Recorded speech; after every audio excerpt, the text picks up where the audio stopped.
And some of the grieving families who lost loved ones in Sunday's fire are now in the process of making funeral arrangements. A number of those services are going to take place at the Islamic Cultural Center on East 166th Street in Concourse Village. News 12's Carmen Grant spoke today with a Bronx teen who is now preparing to say his final goodbyes to both his mother and little brother.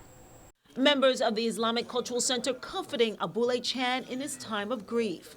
The 19-year-old lost both his mother and 5-year-old brother in Sunday's deadly fire. Chan, who was at work, says he rushed to the scene after getting a text from a friend that the high-rise was on fire. By the time I got there, everybody came out the building. I went to the cafeteria. I didn't see my mom. I didn't see my little brother. I didn't see my little sister. I asked people. They was giving me wrong information, telling me, oh, she's good, she's right there.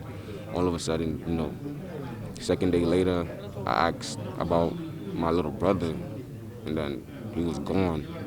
They told me that he was gone. And then about my mom, too, they said she was gone. Chan says his mother and brother were visiting a relative in the high-rise and had slept over. He also thought his sister was in the building, but thankfully she was not.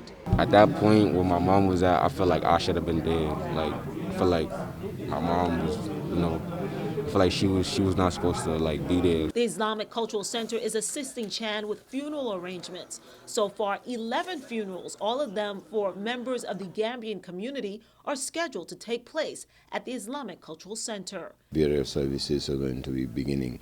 Once we get a clearance from the authorities, we're going to start doing the ones who are going to be buried here, the ones who are going to be sent back home will be sent back home. As for Chan, he says he's thankful for the support of his Muslim brothers and sisters and the community. Local Islamic leaders say the funerals for the grieving families will be taking place all this week at the Islamic Cultural Center. The earliest one could take place on Wednesday.